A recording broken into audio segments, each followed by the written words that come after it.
इथे येत असताना यायच्या आधी मला यायला उशीर झाला. याचं कारण असं की मला इथे येत असताना आशा काकींकडे जाऊन आल्याशिवाय माझं मन मला अस्वस्थ करत होतं. त्याच्यामुळे मी पुण्यावरनं बारामतीला आले. बारामतीला आल्यानंतर काट्याच्या वाडीला गेले. आशा काकींना भेटले. काकी टी व्ही बघत होत्या. काकींची काय बोलावं, काय सांगावं की बारामतीला कशासाठी आली आहेत, मला हिंमत पण झाली नाही. मी हर्षवर्धन भाऊंचं आणि भरणे मामांचं नाव घेतलं आणि सांगितलं मी इंदापूरला गेले होते आणि इंदापूरवरनं मी इथे आले. म्हटलं घरावरनंच चालले होते, तुम्हाला भेटते आणि पुढे जाते. आणि मला खेड शिवापूरला लग्नाला जायचं आहे म्हणून मी इथून गेले. म्हटलं तुमचं काय चाललं आहे बघून येते. मला हिंमतच नाही झाली काकींना सांगायची की आज ह्या सभेसाठी मी बारामतीला आले. गेले 2-2.5 महिने हे आपल्यासाठी हे फार अडचणीचे राहिले. आणि आज आपण सगळे वहिनींच्या प्रचार सभेच्या सांगतासाठी इथे आलेलो आहोत. सांगता सभा करता असताना दादा आपल्यात नाही ह्याच्यावर अजूनही कुणालाच विश्वास बसत नाही.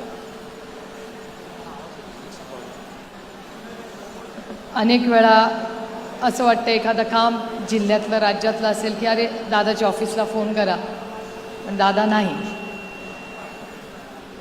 ठीक आहे, कामं होत राहतात, पण आयुष्यभर आपल्या घरातला एक कर्ता पुरुष, आपला एक भाऊ नाही, हे दुःख आयुष्यभर आपल्या सगळ्यांच्या अंतःकरणातून जाईल. आज व्यासपीठावर उभी राहिलेली असताना आज राज्यातून महाराष्ट्रातले अनेक मंत्री आलेत आणि माझं कर्तव्य म्हणून आणि ह्या भागाची लोकप्रतिनिधी म्हणून व्यासपीठावर महाराष्ट्रातून जे सगळे दादाप्रेमी आले त्यांचं मी बारामतीमध्ये तुमच्या सगळ्यांचं अंतःकरणापासून आपल्या सगळ्यांचं मी स्वागत करते. हा कार्यक्रम हा प्रचंड दुःखाचा आपला कार्यक्रम. वहिनींवर पण मोठी जबाबदारी पडली, त्यांच्या लेकरांवरही जबाबदारी पडली. पार्थ आणि जयला अजूनही लहानच आहेत आमच्यासाठी. ते या वयामध्ये एवढी मोठी जबाबदारी त्यांच्यावर आली, पण तिघही ज्या पद्धतीने ही जबाबदारी पेलवत आहेत, कर्तव्य करतायत, ही आपल्या सगळ्यांसाठीच एक अभिमानाची आणि कौतुकाची गोष्ट आहे. मी स्वतः महाविकास आघाडीच्या वतीने माननीय सोनिया गांधी, माननीय उद्धवजी ठाकरे, माननीय राहुल गांधी, माननीय खडगेजी, माननीय संजय राऊत साहेब, अरविंद सावंतजी, आदित्य ठाकरे, हर्षवर्धन सपकाळ, शशिकांत शिंदेजी, जयंत पाटीलजी, माझे सगळे सहकारी आणि पदाधिकारी यांच्या सगळ्यांच्या वतीने वहिनींना शब्द देते की महाविकास आघाडीतला प्रत्येक कार्यकर्ता आणि जो बारामतीतला मतदार आहे तो वहिनींना ह्या इलेक्शनमध्ये ताकदीने त्यांच्याबरोबर उभा राहायला शब्द द्यायला मिळाला.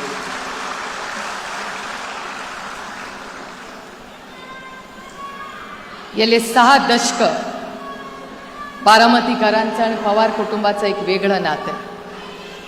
मला अभिमान वाटतो तुम्हाला सांगताना की मागच्याच आठवड्यात तामिळनाडूच्या इलेक्शनमध्ये काही चर्चा चालू होत्या दिल्लीमध्ये आणि बारामतीचा आवर्जून उल्लेख झाला. याचं कारण असं की तुमच्या बारामतीकरांच्या विश्वासाने आणि प्रेमाने बारामतीत एक मोठा रेकॉर्ड लवकर होणार आहे. ज्या आदरणीय पवार साहेबांना 6 दशक ह्याच बारामतीकरांनी साथ दिली, ह्या देशामध्ये सगळ्यात जास्त वेळा निवडून यायचा मान हा कुणाला मिळणार आहे तर तो बारामतीकरांना मिळणार. 60 वर्ष ही परंपरा तुमच्या आशीर्वादाने सुरू झाली. आदरणीय पवार साहेब 6 दशक इथे कार्यरत ते. त्यानंतर दादांवर मोठी जबाबदारी आली आणि पूर्ण निष्ठेने दादांनी गेले 35 वर्ष या भागाची सेवा केली आणि बारामतीची वेगळी ओळख महाराष्ट्राच्या राजकारणात स्थापन केली. ह्या बारामतीकरांनी अनेक वेळा आरोप प्रत्यारोप झाले, संघर्ष केला, पण बारामतीकरांनी कधी पवारांची साथ नाही सोडली आणि ह्याच बारामतीकरांसमोर नतमस्तक होऊन महाविकास आघाडी, राष्ट्रवादी काँग्रेस पक्ष, शरदचंद्र पवार, राष्ट्रीय काँग्रेस पार्टी आणि शिवसेना यांच्या वतीने मी सगळ्यांना मनापासून शब्द आणि शुभेच्छा द्यायला आले की या संपूर्ण इलेक्शनमध्ये माझी तर इच्छा होती हे बिनविरोध व्हावं, इलेक्शनच होऊ नये. म्हणून पहिल्याच दिवशी, ज्या दिवशी इलेक्शन अनाऊन्स झालं, मी पहिल्या दिवशी चॅनलवर गेले आणि म्हणाले वहिनींचं इलेक्शन हे बिनविरोध झालं पाहिजे. दुर्दैव आहे की काही लोकांचे फॉर्म अजूनही राहिले, पण ठीक आहे, आता मतदान होईल. पण हे विक्रमी मतदान नक्की होईल ह्याच्याबद्दल माझ्या मनात तीळ मात्र शंका नाही. आपल्या सगळ्यांना मतदाना नंबर कितवा आहे आपला? एक नंबरला वहिनींचं नाव, चिन्ह आणि बटन आहे. त्या एक नंबरच्या शेजारचं बटन दाबून दादाला आदरांजली, श्रद्धांजली द्या आणि वहिनींना साथ द्या ही विनंती करायला मी आले. ही दिवस आणि हा वेळ कुठल्याही बहिणीवर येऊ नये. मला आजही तो दिवस आठवतो. मी सकाळी वॉक करत होते, 8:40-45ची ती वेळ होती आणि 5चा मला फोन आला. अनेक वेळा पार्थन मी फोनवर बोलतो, म्हणलं इतक्या सकाळी काय फोनवर काढलं? मला म्हणला डॅडीचं प्लेन पडलंय. म्हणलं काय पण बोलू नकोस. मला म्हणले आत्या जरा ऐका माझं, डॅडीचं प्लेन पडलंय. म्हटलं डॅडी कशावरनं त्या प्लेनमध्ये आहे? काहीतरी बोलू नको, चेक कर नीट. एका फोनवर तो माझ्याशी बोलत होता, दुसऱ्या फोनवर मुसळे इथे आहेत, मुसळेंना माहिती होतं आणि मुसळे, किरण गुजर हे सगळे तिथे होते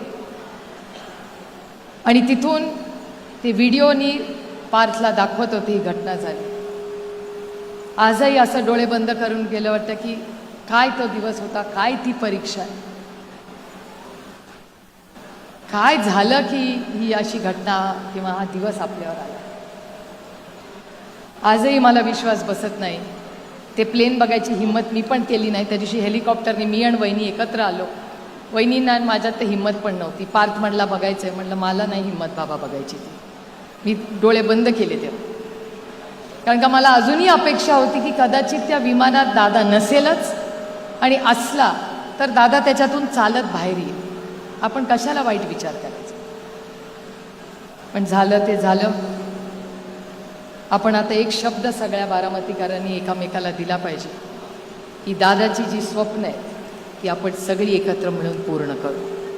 दादाची जी जी बारामतीची स्वप्न आहेत ही सगळी पूर्ण करण्यासाठी जी काही सहकार्य, मदत आमच्या सगळ्यांची लागेल ती आम्ही सगळी नक्की करू आणि बारामतीची आन बान आणि शान जी 6 दशकं महाराष्ट्राच्या आणि देशाच्या राजकारणात राहिली आहे ती टिकून ठेवण्याची नैतिक जबाबदारी ही आपल्या सगळ्यांवर आहे आणि आमच्यावरही. आणि त्याच्यामुळे ती जबाबदारी मी पूर्णपणे पार पडीन. पुन्हा एकदा महाविकास आघाडीच्या वतीने आपल्या सगळ्यांना शब्द देते की या संघर्षाच्या काळात, या इलेक्शनमध्ये आणि पुढच्या या संपूर्ण विकासामध्ये आपण सगळे एकत्र राहू. दादाला मनापासून आदरांजली अर्पण करते, श्रद्धांजली अर्पण करते आणि आपली रजा घेते. जय हिंद, जय महाराष्ट्र, जय आघाडी.